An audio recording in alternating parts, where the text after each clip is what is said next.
Finciltoonni TPLF naannolee Amaaraa fi Affaar to'atanii turan keessatti namootaaf qabeenya irratti miidhaa olaanaa qaqqabsiisuu dubbii himtuun waajjira ministeera muummee Billanee Suyyuum himte. Waraanni mootummaa Itoophiyaa Laalibalaa fi Dasee dabalatee iddoowwan kana dura TPLF'n qabamanii turan gadhiisisuu himaa jira. Hooggantoonni waraanaa TPLF ammoo iddoowwan kunneen tarsiimoo waraanaaf jennee keessaa baanee jedhu. Billaneen naannolee mootummaan amma qabate keessatti finciltoonni TPLF manneetii jireenyaa, baankiiwwanii fi manneetii daldalaa barbadeessuu ragaa akka qaban ibsiteetti. Sarbamni mirga namoomaa Hamaas qaqqabeeraa jetti. In addition to the destruction of property directly affecting many lives, there is evidence emerging. TPLF naannolee magaalaawwan to'atee ture keessatti qabeenya barbadeessuu irra darbee lubbuun namoota akka darbuu taasiseera.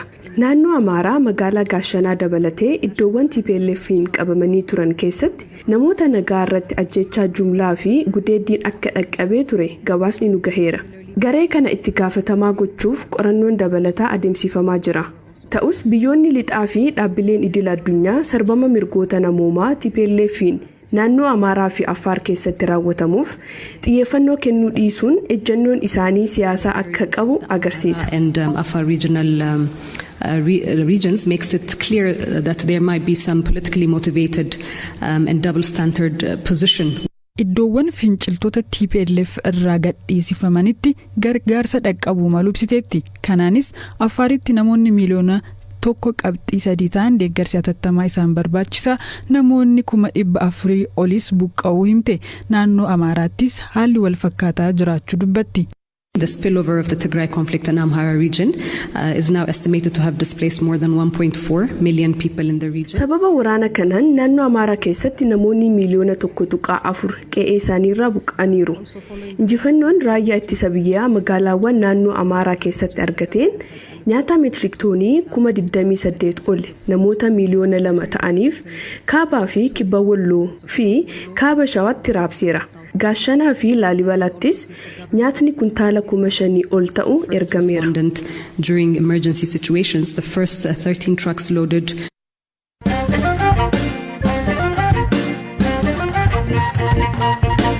Abbaa Gadaa Karrayyuu Kadir Hawaas boruu dabalatee namoota 14 torbee darbe ajjeefaman waliin qabamanii kan turan namoonni biroo 20 caalan achi buuteen isaanii dhabamuu maatiin isaanii BBC'tti himan. Warra du'an obbaafannee warri achi buuteen isaanii dhabameef boo'aa jirraa jedhan jiraattonni dubbisne.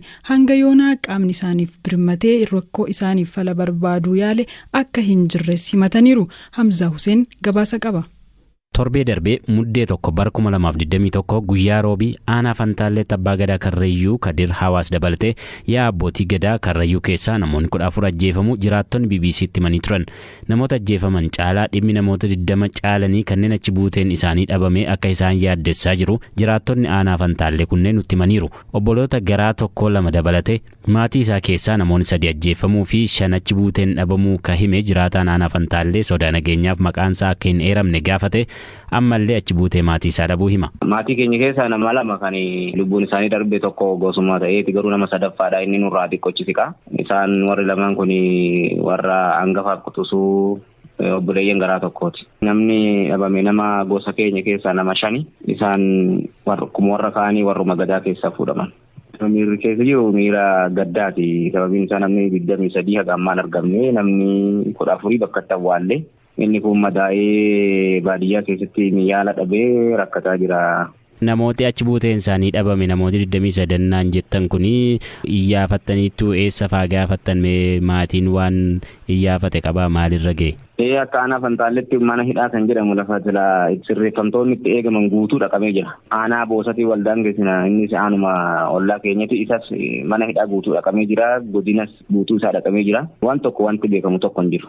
Namni mee dhimma kanaan wal qabatee yookiin qaama mootummaa irraas haa ta'u gumii abbootii gadaa irraa bakka biraa irraas haa ta'u namni dhufee iyyaafatee hin jiru namni qe'ee sana dhufee gaafatee hin jiru. Waan tokko hin dhufne abbootiin gadaa warri gurbaa kana abbaa gadaa Karrayyuu kana wajjin hojjetaa turanii walitti dhiyeenyaan kan isaan baay'ee wal jabeessaa turan nama fakkeenyaaf akka abbootii gadaa barreessaa abbootii gadaatti goobana holaafaa nama fakkeenyaaf baay'ee walitti siqa abbaa gadaa wajjin waltajjii mootummaa iddoo adda addaa deemanii hirmaataa turanii garuu eegataatiin kun taate takkaa nuti abbootii gadaati waan kana gaddinee jirra hin jenne qaamni kamiyyuu dhufee namni kana gaafatu hin jiru. Jiraataan aanaa Fantaallee Kabiraan obboleessi abbaa isaa ajjeefamuu hime kanneen achi buuteen isaanii dhabameef teenyee gaddaa jirraa jedha. Uummanni kun nama 14 sana fide awwaaleera. Isaan immoo awwaaleera jedhee garaan isaanii tokkicha ta'eera. Namoota dhabaman kana garuu haga ammatti eessa akka seenan yookaan immoo du'anii reeffa isaanii bineensi nyaate haa ta'u wanti beekamu jiru. Deemanii akka barbaanne immoo eessatti akka gatan wanti beekan hin jiru. Uummanni haga ammaa jaarsolillee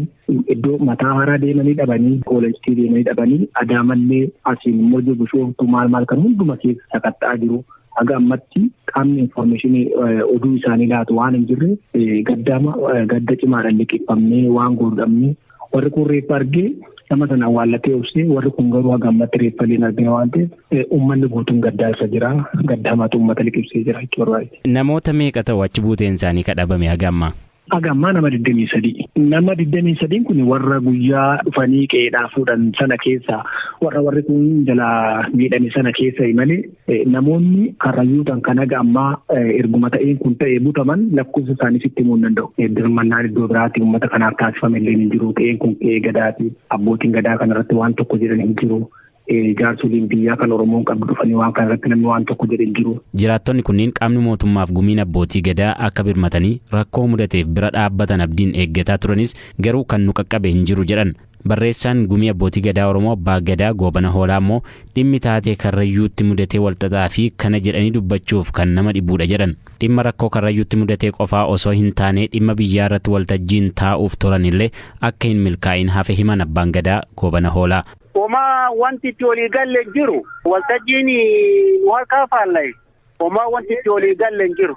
Maaliif wal geessanii turtanii dhimma Karrayyuu irratti? Dhimma Karrayyuu oduun ta'een immoo biyyaatiif wal geenye turre wanti yaadne nu milkoon. Kan Karrayyuu kana irratti hojjennoo akkamii qabattan maaltu furmaata jettan isin? Kan Karrayyuu abbaa gadaa ajjeesuun mootii jeesuun namni mootii jeesu tisiisa. Keessattuu immoo mootii sirna gadaa namni tokko sirna gadaa keessatti waan baay'ee qabaa. Abbaan gadaa siyaasa kamirraayuu bilisaa. Nuti waa'ee ajjechaa Karrayyuu kuni haga ammaa miidiyatti illee baanee dubbachuu kan rakkanneefi bakka dhugaan jirtu dhabnee. Ammoo mee ergasii addan baasnee ammayyuu maaltu akka ta'e qe'ee sanatti maaltu akka raawwate? Wanti adda baafnee kana jennu hin jiru beektaa baay'ee rakkisaadha yaadni isaanii baay'ee wal'aadha. Kanaafuu amma har'a soba gabaasee boru maal akka jedhu immoo na rakkisa. Ajjechaa Karrayyuutti raawwateef jiraattonni hidhattoota mootummaa himatan mootummaan garuu garee shaneetu ajjechaa raawwate jedheera. Koomishiniin mirgoota namoomaa Itoophiyaa amma dura ajjechaa Karrayyuu fi namoota achi buuteen isaanii dhabame irratti qorannoo akka hin goonee fi qorannoo gochuuf karoora akka qabu BBC'tti himeera. Dhimma namoota achi buuteen isaanii hin beekamne irratti bulchiinsa aanaa Fantaallee poolisii godina Shawaa Bahaa fi biiroo koominikeeshinii Oromiyaa irraa deebii argachuuf yaaliin taasifne milkoomne.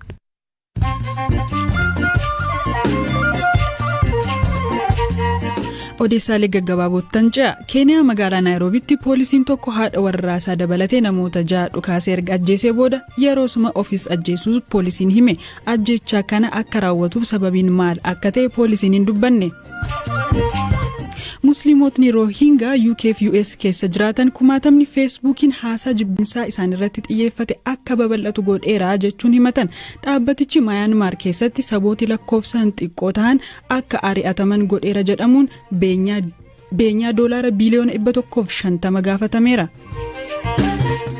Lammiin Saa'udi Arabiyaa ajjechaa gaazexeessaa Jamaal Kaashoogiitiin shakkamu Faransaay keessatti to'annoo jala ooluu gabaasaaleen himan.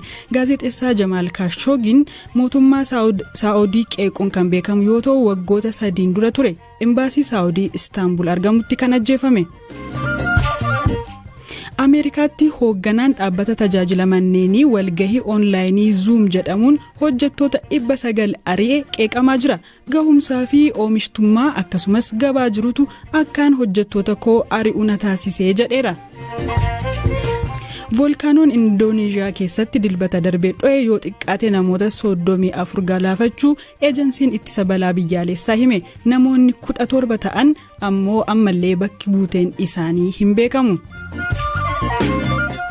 Dawaan salquunnamtii si'eessuuf oolu Viagraan dhibee dagachuu wallaanuuf fayyadaa jedhame. Qorannoon seelota sammuu irratti gaggeeffaman akka akeekanitti dawaa salquunnamtii si'eessuurraa pirootiiniin argamu dhibee waa dagannaa fayyisuu danda'a jedhameera. Odeessaaleen gaggabaaboo kanuma.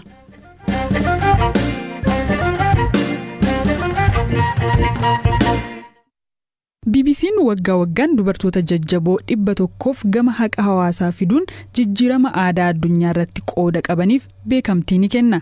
Sagantaan waggaa BBC 100 Women jedhamu kun bara kanas shamarree badhaasa Noobeelii nagaa fudhachuun umriidhaan xiqqoo taate Malala Yusuuf, barreessituu beekamtuu Naayijeeriyaa Chimamanda Adichie Ngozi, moodelii hijaaba uffattu jalqabaa Halima Aden dabalatee dubartoota 100f beekamtii kenneera. Bara kana dubartoota beekamtiin kennameefii keessaa walakkaa ol dubartoota Afgaanistaanidha. Taalibaan aangoo qabachuu hordofee biyyattiitti dubartoonni barnoota sadarkaa lammaffaa kan arganne, ministeerri dhimma dubartootaa akka cufamuu fi dubartoonni hojii idileetti akka hin deebine dhorkamanillee jabinaa fi gootummaa agarsiisaniif BBC 100 Women beekamtii addaa kenneeraafi. Itoophiyaarraas narsiin Maqaleetti wiirtuu dubartoota haleellaan saalaa irra ga'eef tajaajila fayyaa, gorsa xiinsammuu fi tajaajila seeraa kennu keessaa hojjettu Muluu Masfin beekamtii kan argatteetti. Muluun ogummaa narsiin waggaa 10 kan hojjette yoo ta'u, haleellaa saalaa dubartoota irratti ga'uuf ammoo waggaa 3f hojjettus haleellaa kan akka yeroo waraana kanaa argeen beekuu jetti. Danaa qaddim ዝነበረ ዳሕና ኩነታት እዩ ናይ ሓደ ሪፖርት ልግበሮ ውሕድ ነበር እዩ ትዝመጽእ ኬዝ ለቀለለ እዩ Waraana dura dubartoota haleellaan saalaa irra gahee fi tajaajilli kenniinu gaarii ture. Haleellaan dhaqqabu hagas mara sukkaneessaa waan hin taaneef jechuudha. Ana kannatti ulfaate waraanichi erga jalqabee booda. Ji'oota 8 darban keessatti haleellaan saalaa kana dura dhagahamee hin beeknee fi aadaa keenya keessa hin jirretu raawwatamaa jira. Kunis xiinsammuu kiyya miidheera. Qaamni kiyyas dhumeera. Dubartoota erga gudeedamanii booda qaamni isaanii hir'ate, asiidiin itti dhangalaafame. Qaama saalaa isaanii keessa waan hin taane galchuu fi ibiddaan gubuu fa'atu jira. Sababa kanaan maatiin baay'een miidhameera, bultiin diigameera.